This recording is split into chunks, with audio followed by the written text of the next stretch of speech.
The good news, the Cleveland Browns had a great day throwing the football today in wet conditions. The bad news, the list of players unable to participate in practice went from a sentence to a paragraph. All this and more on your latest Locked On Browns. You are Locked On Browns, your daily Cleveland Browns podcast. Part of the Locked On Podcast Network. Your team every day.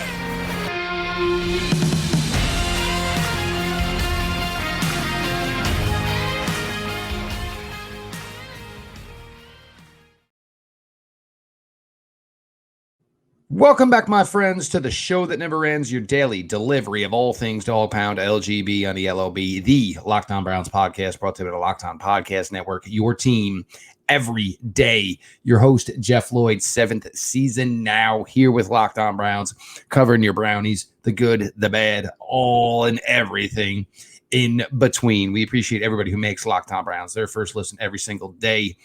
And why my biggest suggestion is join the everyday crowd. Best way to join the everyday crowd is by making sure you subscribe to the Locked On Browns YouTube channel. And of course, Locked On Browns is always available, always free, wherever you get your podcasts. Go to birddogs.com/LockedOnNFL or enter promo code LockedOnNFL for a white tech hat with any order. You won't want to take your bird dogs off. We promise you. I was always taught when I was a kid, is it good news, bad news? Well, which one do you want first? Well, let's go with the good news first, everybody. The Browns 6-8 today in red zone sets. Deshaun Watson looked really, really sharp. Touchdown passes. David Njoku, Donovan Peoples-Jones, Elijah Moore. Would be an episode without bringing up the name of Elijah Moore. David Bell looked well, had a big one today. Elijah Moore, again, highly active today. The Browns were in a weird spot today, whether we're going to go inside or go outside.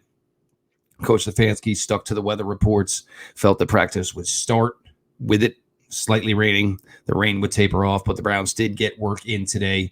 Wet fields, wet conditions. And as we know, this team had, a lot of issues last year with the elements, most of it being cold weather, which is, just very, very difficult to simulate. But, you never know, early in September, later in the year, you never know when weather's going to come. So we can get the work in. You can get the work in. I saw Elijah Moore was going without gloves today, which I thought was impressive. That was always something I was taught as a kid was, easiest way to catch a wet football is, try to not use the gloves. Of course, the gloves are so much different now. They're so much better. They're actually better, but there's still some old school, and Elijah Moore's got a little old school to his game. So, went out today, obviously, no gloves. But, Browns get work in, and, you got to take advantage of these things as they come to you. You never know, essentially, what any given Sunday is going to give to you, certainly weather-wise. So the Browns were able to get in that work today. DTR, again, looking strong. If for a guy who probably his confidence is sky high right now after, his debut Thursday night in the Hall of Fame game against the New York Jets, another solid day work for him. And I'm not going to stop, guys. I think he's going to end up the number 2 quarterback for this team. And hopefully we never get to see him play. Had a nice touchdown pass himself to Anthony Schwartz. And obviously great mobility inside the red zone is a big, big advantage that young DTR has. The key here for the Browns, and I believe it was like 8%. Deshaun Watson completed 8% of his red zone passes from last season. First thing to keep in mind is really nowhere to go from there. Hopefully, we're not getting any worse. So obviously, it should be something that should be improved upon here in 2023 for Deshaun Watson. But the Browns have a lot of things that could be advantageous for them in the red zone. We've talked before, and I've mentioned before, they can go big with their skill pass catchers. You can put out a formation with Njoku, Akins, Donovan Peoples-Jones, and young Cedric Tillman, who seems to be stacking together good days here, and showed to be an aggressive and willing blocker in the Hall of Fame game, which is certainly big advantage for him, and certainly a big advantage for guys looking to get reps from Coach Stefanski. Obviously, Coach asked you not just here to catch passes; you are here to do everything that is asked of you. So they can go big in red zone if the situation calls for it. They can go small in red zone if the situation calls for it. Amari Cooper, Elijah Moore, maybe a Marquise Goodwin. Obviously, we'll get to Marquise and the health of some of these other guys later. an Anthony Schwartz, those types, David Bell, those types. You can go smaller in those scenarios. You get closer to the goal line. We've mentioned before, David Njoku obviously has really, really stepped up and really, really improved himself to become one of the better blocking tight ends in the NFL. But the rest of the group, not necessarily there yet. Harrison Bryant, of course, out. We'll get to him, of course. Jordan Akins, not a great run blocker. But we saw last year the Browns were able to use James Hudson as a tight end, and that worked. This year, they could even go really, really nuts if you wanted to and use young Thanos, DeJuan Jones as a inline blocking tight end in goal line situations. The Browns have a chance to be really, really diverse here within the red zone, certainly within inside the 10, within the 5-yard line here. There's a lot of options Coach Stefanski and the offense has here as far as improving, the red zone production when Deshaun Watson came back last year. And look, it's understandable. That was one part of his game that was understandable that you would struggle. You get down there. The defense basically has the extra defender where they have the sidelines. They also have the back of the end zone. So, for him to struggle in that scenario, it's not that, crazy to believe, that was a problem that he struggled with. And certainly coming into this, offense late in the season in December. So, that is understandable. But this is, absolutely, there's no question. You have to, this has got to improve and improve, a million times over. You want touchdowns. You don't want field goals. It's just the way it goes. You can kick all the field goals you want, but, you played in the NFL here, 4 field goals, 5 field goals, and you're going to win any games. You got to score touchdowns. You got to score touchdowns. You got to score most of the time. You got to score 2-point conversions as well. So this is stuff the Browns need to improve upon. I think these are things that Cedric Tillman will certainly help with. His body control, his high pointing of the football has really, really been impressive to this point. Just his overall route running. I thought we would really hit a time where Cedric Tillman became a player that we were going to talk about more and more. I think it's come a little bit earlier than expected, and good for the young man. He's obviously put in the work. I know a lot of people, if you didn't see it, Randy Moss, in his opinion, Cedric Tillman's one of the best wide receiver prospects coming to the NFL in the last 15 seasons. And he basically put a lot of NFL owners on blast, saying, hey, your front office people did you a disservice by letting this player go as late in the draft as he did. So, when you got a player, Hall of Famer, one of the most talented wide receivers I've ever seen in my entire life, Randy Moss, literally holding up a candle, basically trying to hand the flowers over to young Cedric Tillman. A, it's good for Cedric. B, don't let it get too much into your head. Don't let it blow you up too much, son. There's still a bunch of work to do here within this league. But you really, really got to like that for a young kid who's been putting in the work and, is starting to find his way here now. You pair this along with, obviously, Amari, and you pair this along with the work that Elijah Moore has been doing and Donovan Peoples-Jones. Nobody wants to talk about Donovan Peoples-Jones. And it's not that Donovan Peoples-Jones isn't getting things done. It's just that you got the newer guys and Elijah Moore and Cedric Tillman kind of catching everybody's eyes here for the first time, kind of like that new girl, first day of school, the new girl who maybe moved into town over the summer. But these guys really, really put in the work, and the unit itself really, really looks good. The defense has obviously gotten better over the last couple of days. But the Browns offense, look, the passing game has been clicking, and it's all there for Deshaun Watson to basically reclaim his post as one of the best quarterbacks in the NFL. And I have a strong, strong feeling that we're going to get to see him do that here as 2023 unfolds. As I said, we got to some of the good stuff. Now we're going to have to transition over to some of the bad stuff.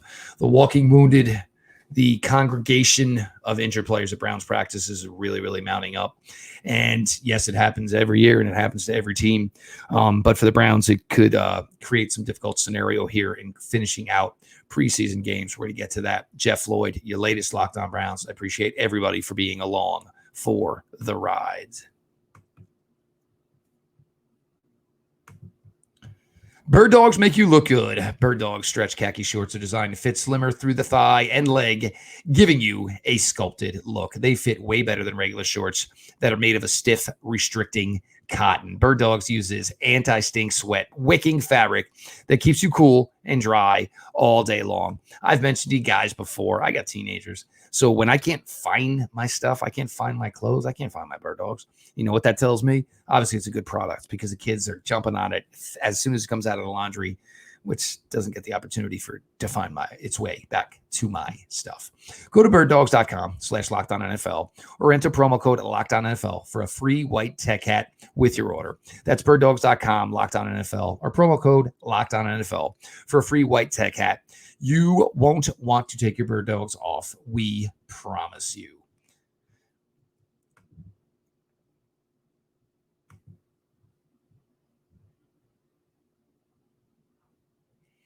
Jeff Lloyd, your latest Locked On Browns. I appreciate everybody who makes Locked On Browns their first listen every single day. Join the everyday crowd by subscribing to Locked On Browns YouTube channel. Locked On Browns, it's always available. It's always free wherever you get your podcasts. As we mentioned, the Browns, good day today offensively out there in the rain.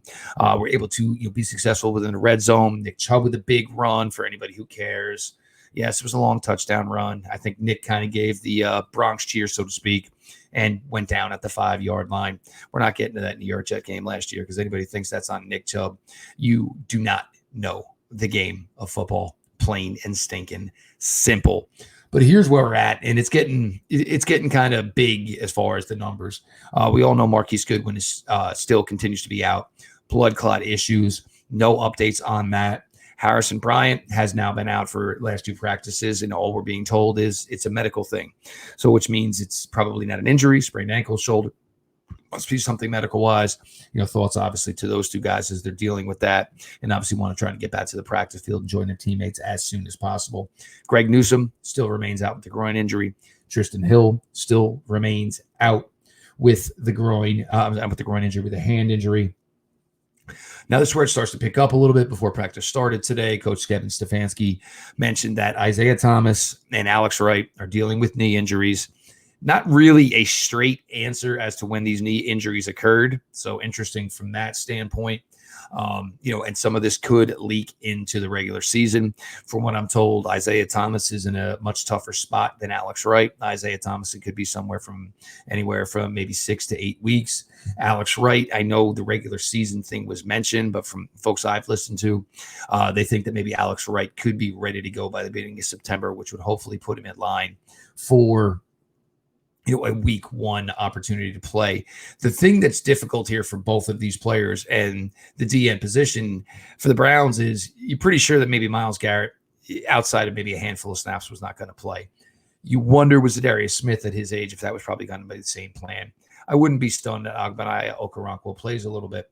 But the problem is those 4th, 5th, 6th, 7th, 8th DNs on the roster, these are the guys who are playing these preseason games. So now you figure Thomas and Wright, and, I think Alex Wright's a lock for the roster. I'm not sure where Isiah Thomas was. Tough spot. They need people who can finish and play these preseason games. They're not going to alter their path. If Myles wasn't playing, Myles ain't playing. If Zadarius ain't playing, Zadarius ain't playing. They're not going to play preseason games because other guys are injured. That's just not how it works. You make a plan as far as player safety, and you stick to it. So it leaves you the Sam Kamaras of the world. Isaiah McGuire now is probably the top defensive end. Probably will start the Browns' next preseason game unless they play, maybe Ogbonnaya Okoronkwo, but still that would probably be a spot where Isaiah McGuire starts.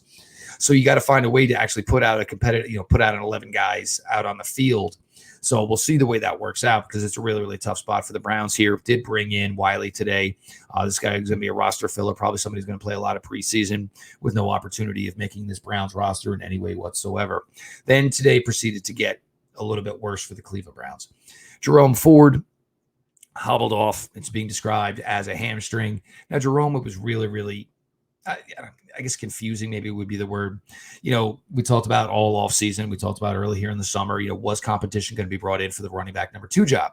Well, nothing had happened. Then first preseason came, Jerome Ford didn't play. All right. Maybe that's a good sign. Jerome Ford's going to be the running back number 2 this year.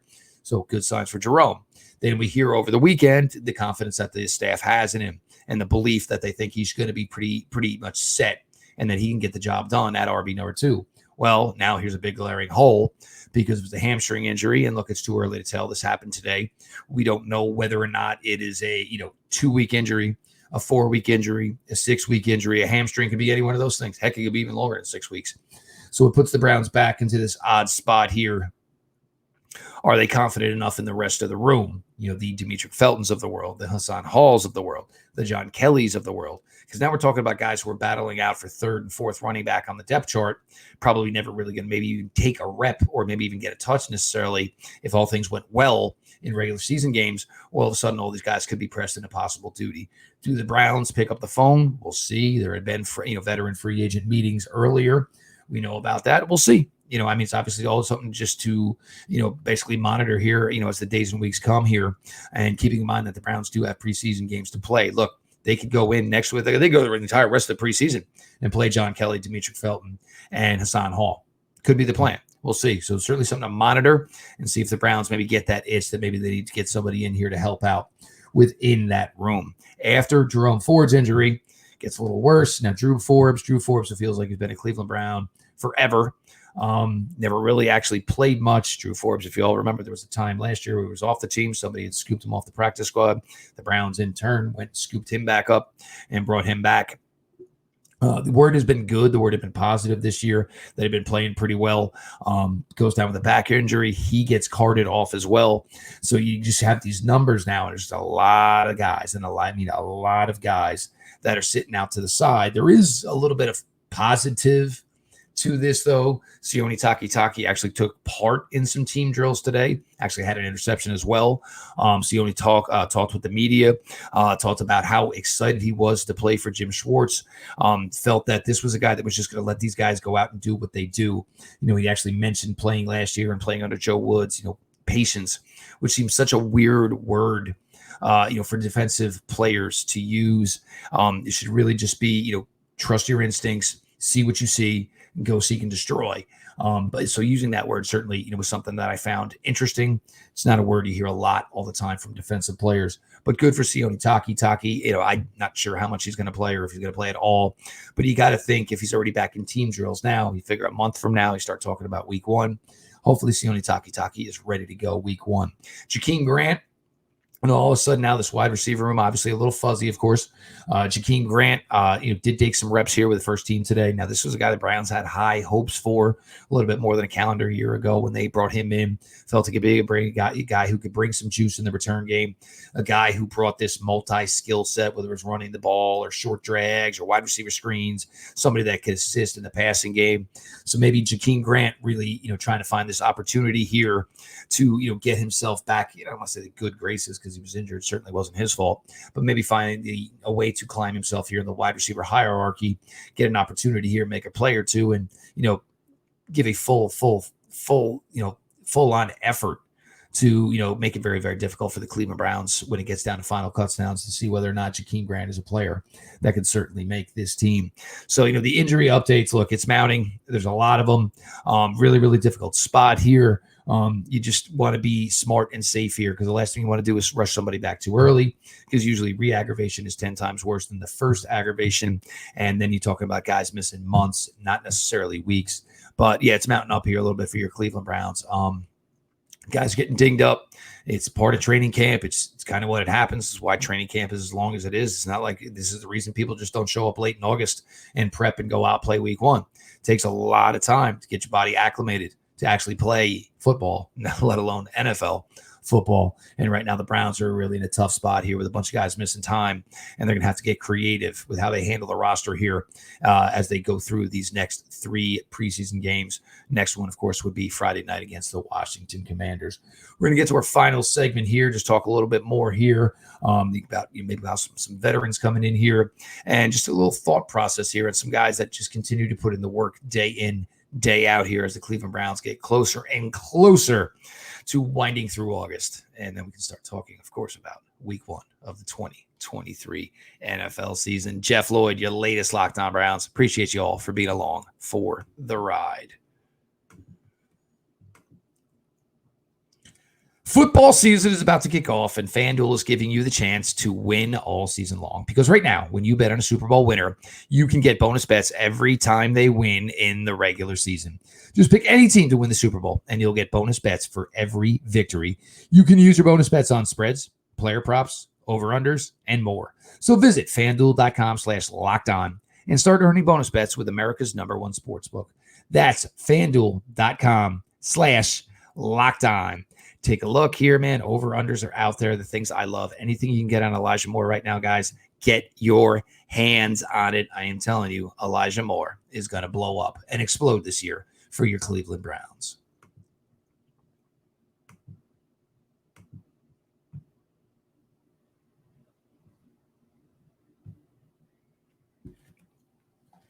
Jeff Lloyd, your latest Locked On Browns as we start to put a bow on things here. Browns back in business, practice yesterday, Sunday in Berea, Monday here in Berea. A lot of fans were nervous whether they were going to be involved. Coach Stefanski decided to keep the practices outside.